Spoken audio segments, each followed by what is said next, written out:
एक एसपी साहब दूधिया का भेष बदलकर गाड़ी पर दूध की कैन लगाकर एक चौराहे से गुजरते हैं जहां पर पुलिस वाहनों की चेकिंग करते हुए चालान कर रही थी।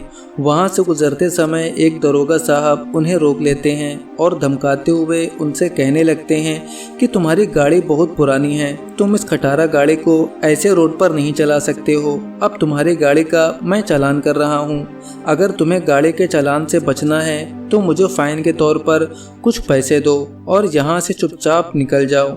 इसके बाद जो एसपी साहब थे वो तो दूधिया के भेष में थे, अपने हाथों को जोड़कर उनसे विनती करने लगते हैं कि साहब मैं बहुत गरीब आदमी हूँ, रोज़ कमाता हूँ, रोज़ खा लेता हूँ, बड़ी मुश्किल से मेरा घर परिवार चल रहा है, मैं आपको देने के लिए पैसे कहाँ से लाऊंगा। अब दरोगा उनकी गाड़ी से चाबी को निकाल लेता है और कहता है कि अगर गाड़ी की चाबी चाहिए तो अब तुझे फाइन के साथ साथ मुझे रोजाना एक बोतल दूध भी देना पड़ेगा। अब दोस्तों आगे क्या होता है इस कहानी में, क्यों एसपी साहब एक दूधिया का भेष बदलकर एक चौराहे पर पहुंचते हैं, पूरी कहानी की सच्चाई जानेंगे आगे इस कहानी में। लेकिन कहानी में आगे बढ़ने से पहले आप सभी से विनम्रता से निवेदन करता हूं कि आप वीडियो को लाइक कर दीजिए और हमारे यूट्यूब चैनल को सब्सक्राइब कर लीजिए। दोस्तों ये कहानी है उत्तर प्रदेश के रहने वाले एक साधारण से लड़के दीपक की। दीपक अपनी मां के साथ उत्तर प्रदेश के ज़िले में रहता है। वैसे तो दीपक काफ़ी पढ़ा लिखा है लेकिन उसे अभी कोई नौकरी नहीं लगी है। वो एक साइबर कैफ़े में काम करके थोड़ा बहुत पैसा कमा लेता था और अपनी मां की अच्छे से देखभाल कर रहा था। लेकिन एक दिन अचानक उसकी मां की तबीयत बिगड़ जाती है। वो तुरंत उन्हें जिला अस्पताल ले जाता है। अब डॉक्टर साहब मां को देखते हैं और उन्हें कुछ चेकअप कराने के बाद उन्हें दवाइयां लिखकर दे देते हैं। डॉक्टर कहते हैं कि ये दवाइयां आपको दूसरे शहर से मिल जाएंगी, आपको खुद ही जाना पड़ेगा और इमरजेंसी से दवाइयां लानी होगी, ये दवाइयां हमारे शहर में नहीं मिलेगी।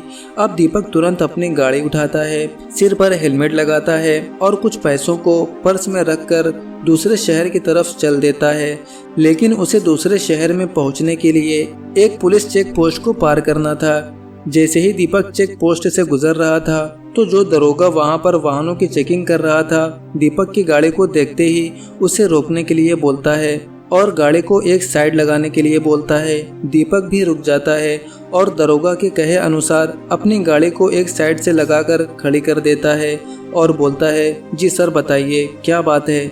दरोगा साहब कहते हैं कि तुम्हारी गाड़ी में मुझे बहुत कुछ दिक्कत दिखाई दे रही है, अब तुम्हारी गाड़ी का चालान होगा। तो दीपक बेझिझक बोलता है कि सर मेरी गाड़ी में आपको क्या दिक्कत नज़र आ रही है, ज़रा मुझे भी दिखा दीजिए। क्योंकि दोस्तों दीपक के पास गाड़ी के सभी पेपर थे, उसके पास अपना ड्राइविंग लाइसेंस भी होता है और उसने गाड़ी को बहुत अच्छे से मेंटेन कर रखा था, साथ ही उसने हेलमेट भी लगा रखा था। गाड़ी के सभी पेपर अपडेट थे तो उसे उन पुलिस वालों से किसी बात का कोई डर भय नहीं था। अब दरोगा साहब उससे गाड़ी के कागज़ मांगते हैं तो दीपक गाड़ी की आरसी, इंश्योरेंस, पोल्यूशन सभी कुछ दिखा देता है और गाड़ी की कंडीशन भी अच्छी हो रखी थी। फिर वो हेलमेट पूछता है तो दीपक ने हेलमेट भी लगा रखा था। गाड़ी से नीचे उतरने के बाद ही उसने हेलमेट सिर से उतारा था तो दरोगा साहब को किसी भी तरह से उसका चालान करने का ऑप्शन नहीं मिलता है कि आखिर मैं इसका चालान करूं तो करूं कैसे, क्योंकि वो दरोगा साहब वहां से गुजरने वाले प्रत्येक नए वाहन का किसी न किसी तरह से चालान करने की धमकी देकर 1000-1500 रुपए ऐंठ लिया करते थे और उसके बाद ही गाड़ी को वापस होने देते थे। अब वो एकदम से गाड़ी की नंबर प्लेट को देखते हैं और कहते हैं कि तुम्हारी गाड़ी का नंबर तो किसी दूसरे शहर का है, तुम इसे यहाँ कैसे चला रहे हो। अब दीपक जो कि पढ़ा लिखा समझदार युवक था वो कहता है कि ऐसे कैसे नहीं चला सकता हूँ, मेरी गाड़ी का रजिस्ट्रेशन हुआ है, इसके बाद मैंने पूरा टैक्स भरा है, तब जाकर ये रोड परमिट हुई है। अब जब मैंने सभी टैक्स जमा कर दिए हैं तो मैं अपनी गाड़ी को किसी भी शहर में चला सकता हूँ। आप तो सिर्फ दूसरे शहर की बात कर रहे हो, मेरी मर्जी है, टैक्स भरने के बाद मैं इसे पूरे इंडिया के किसी भी शहर में चला सकता हूँ और कोई भी इस पर रोक टोक नहीं लगा सकता है। अब इतना सुनने के बाद दरोगा साहब को उसकी ये बातें कांटे की तरह चुभती हैं कि ये मामूली सा लड़का मेरे साथ बहस कर रहा है। फिर दरोगा साहब तेज़ आवाज़ में बोलते हैं कि मुझे रूल मत सिखा, अगर यहाँ से गाड़ी आगे लेकर जानी है तो फाइन भरना ही पड़ेगा, वरना मैं गाड़ी को 1 इंच भी आगे नहीं जाने दूंगा। अब दीपक कहता है कि किस बात का फाइन, जब मेरी गाड़ी के पेपर्स पूरे हैं, मैंने हेलमेट लगा रखा है, गाड़ी का नंबर प्लेट भी है, तो मैं कोई फाइन नहीं दूंगा। अब दरोगा साहब कहते हैं या तो चालान कराओ या 1500 रुपये मुझे फाइन के तौर पर दे दो तो मैं तुम्हें यहाँ से जाने दूंगा। लेकिन दीपक के पास इतने ज़्यादा पैसे नहीं थे, क्योंकि वो तो दवाइयाँ लेने के लिए आया था। अगर वो पैसा उन्हें दे देगा तो दवाइयाँ कैसे खरीदेगा, इसलिए वो ना तो फाइन देने के लिए राज़ी होता है ना चालान करने को बोलता है। फिर दरोगा साहब बड़े ही रुबाब के साथ बोलते हैं, अच्छा हमें होशियारी दिखा रहा है, अभी रुक देख मैं तेरा कैसा चालान करता हूँ। अब दरोगा साहब दीपक की गाड़ी और उसका एक फ़ोटो खींचते हैं और नंबर प्लेट सहित अन्य चालान लगाकर करीब उसका 5000 रुपये का चालान बना देते हैं और दीपक को स्लिप निकाल कर दे देते हैं, जिसे देखने के बाद दीपक बहुत ज़्यादा उदास हो जाता है। लेकिन वो सोचता है खैर कोई बात नहीं, इस चीज़ के बारे में बाद में देखा जाएगा, फ़िलहाल मुझे दवाइयाँ लेकर जाना है। इसके बाद वो उस मेडिकल पर पहुंचता है और दवाइयाँ लेकर वापस अपनी माँ के पास हॉस्पिटल में पहुंच जाता है। फिर अपनी माँ से बताता है कि माँ, मैं जब दवाइयाँ लेने के लिए शहर में गया था तो एक चेक पोस्ट पर दरोगा ने खामखा मेरा 5000 रुपये का चालान कर दिया है। ये बात सुनकर माँ को भी बहुत दुख पहुँचता है, क्योंकि गरीब लोग थे, लेकिन अब जो हो गया था उसको कौन बदल सकता था। इसके बाद दीपक सोचता है कि मैं ऐसे चुपचाप नहीं बैठने वाला। जब मेरी गाड़ी के सभी कागज़ पूरे थे और मैंने हेलमेट भी लगा रखा था और जिन जिन चीज़ों का उन्होंने चालान बनाया है उसमें तो कोई इशू ही नहीं है। अब दीपक फैसला कर लेता है कि मैं इतनी आसानी से इस चालान को नहीं भरूंगा, क्योंकि आज ये मेरे साथ हुआ है और हर रोज़ किसी न किसी के साथ ऐसा होता ही रहता है।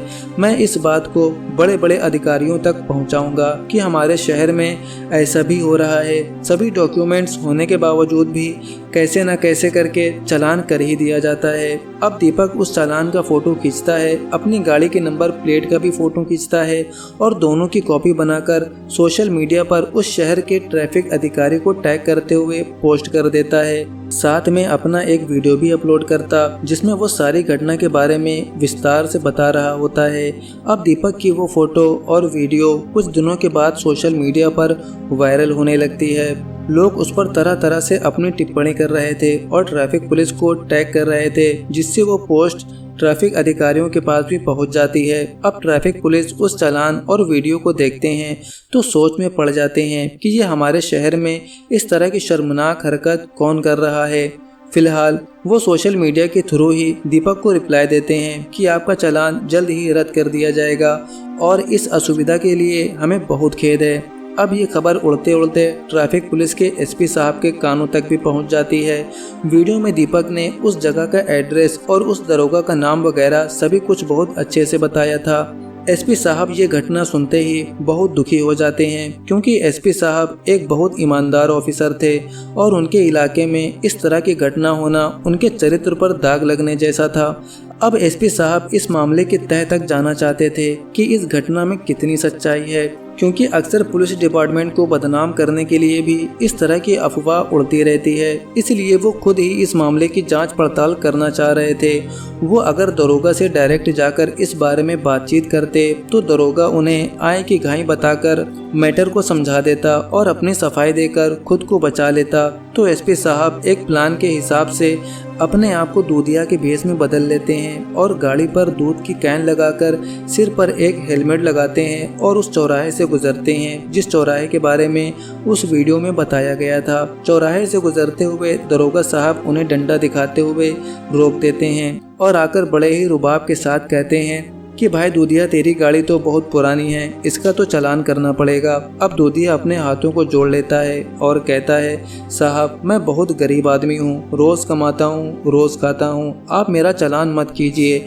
वैसे भी मेरी गाड़ी के सभी पेपर पूरे हैं, चाहे तो आप एक बार देख सकते हैं। तो दरोगा साहब कहते हैं कि गाड़ी की कंडीशन तो देख कितनी पुरानी है, ला पेपर दिखा इसके। फिर दूधिया गाड़ी के पेपर दिखाता है, कहता है कि साहब ज़्यादा पुरानी नहीं है, सिर्फ 5 साल ही हुए हैं, अभी भी अच्छे से वर्किंग में है, मैंने अभी कागज़ भी अपडेट कर रखे हैं।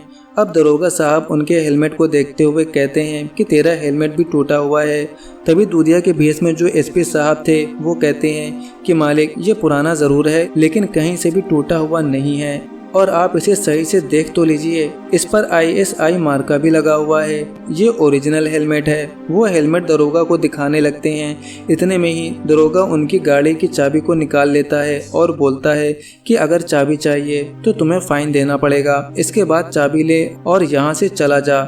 ये सब देखकर एसपी साहब का गुस्सा 7वें आसमान पर पहुँच जाता है, लेकिन फिलहाल वो अपने आप को कंट्रोल करते हैं क्योंकि वो उसे रंगे हाथों पकड़ने की फिराक में थे ताकि उसके ऊपर सख्त से सख्त कार्रवाई कर सके। दरोगा चेक पोस्ट की तरफ बढ़ने लगता है तो दूधिया भी उनके पीछे पीछे चलने लगता है। इतने में ही एक हवलदार आता है और एसपी साहब को थोड़ा सा साइड में लेकर जाता है, समझाता है कि अरे क्यों बड़े साहब से खामखा पंगा ले रहे हो, तुम ऐसा करो इन्हें 500 का एक नोट दे दो, इस बारे में मैं खुद इनसे बात कर लूँगा, ये तुम्हें यहाँ से फिर जाने देंगे।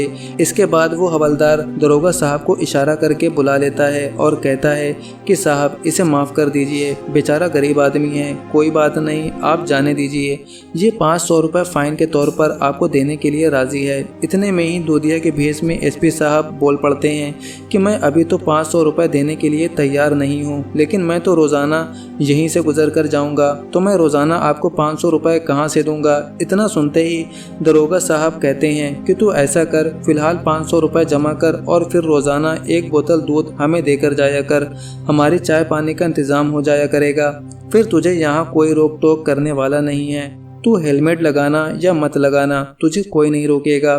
फिर एसपी साहब कहते हैं कि दरोगा जी, दूध तो मैं आपको नहीं दे सकता हूँ क्योंकि मेरा दूध नपा तुला होता है, अगर ऐसे आपको दूध दे दूंगा तो मेरे ग्राहकों की पूर्ति नहीं होगी।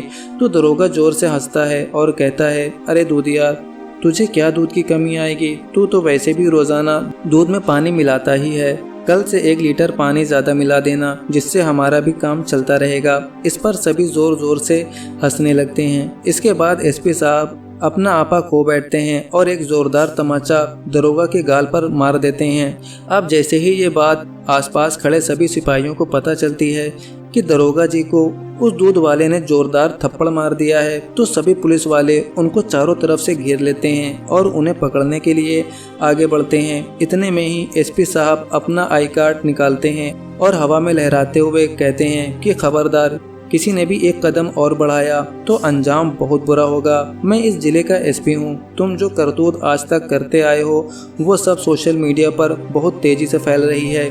इसी बात की इन्वेस्टिगेशन करने के लिए मैं यहाँ पर भेष बदल कर आया था। इसके बाद एसपी साहब उन्हें खरी खरी बातें सुनाते हैं और तत्काल ही उन्हें सस्पेंड कर देते हैं और आगे भी उनके ऊपर कार्रवाई चलती रहती है। अब जैसे ही ये खबर दीपक को पता चलती है तो वो अपनी माँ को भी बताता है और कहता है कि माँ, सभी पुलिस वाले एक जैसे नहीं होते। जिस जगह पर मेरा ज़बरदस्ती चालान किया गया था वहाँ पर एसपी साहब ने गुप्त तरीके से छापामारी करके उन सभी को सस्पेंड कर दिया है। ये बात सुनने के बाद दीपक की माँ कहती है कि बेटा, भगवान के यहाँ देर ज़रूर है लेकिन अंधेर नहीं, बुराई ज़्यादा दिन टिक नहीं पाती, बुराई का सिर हमेशा नीचे ही झुकता है, जैसा कि एसपी साहब ने आज करके दिखा दिया। तो दोस्तों, ये रही आज की कहानी, जिस कहानी में एक एसपी साहब दूधिया का भेष बनाकर चेक पोस्ट चौराहे पर पहुंचते हैं और वहां के करप्ट दरोगा को बहुत अच्छे से सबक सिखाते हैं।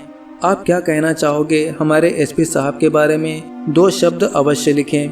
और दीपक जैसे पढ़े लिखे युवा पीढ़ी के लिए आपकी क्या राय है, हमारे साथ कमेंट करके अवश्य शेयर करें। दोस्तों, हमें अपने साथ हो रहे अन्याय के खिलाफ हमेशा आवाज़ उठानी चाहिए, जैसा कि कहानी में दीपक ने उठाई थी। अगर वो भी चुप रह जाता तो उन दरोगा जैसे ऑफिसर का हौसला बढ़ता रहता। आजकल डिजिटल का दौर है, किसी भी खबर को सोशल मीडिया पर फैलने में समय नहीं लगता, बस हमें अन्याय के खिलाफ आवाज़ उठाते रहना चाहिए। दोस्तों, अगर आपको ये कहानी ज़रा भी पसंद आई है तो वीडियो को एक लाइक कर दीजिए और हमारे YouTube चैनल को सब्सक्राइब कर लीजिए।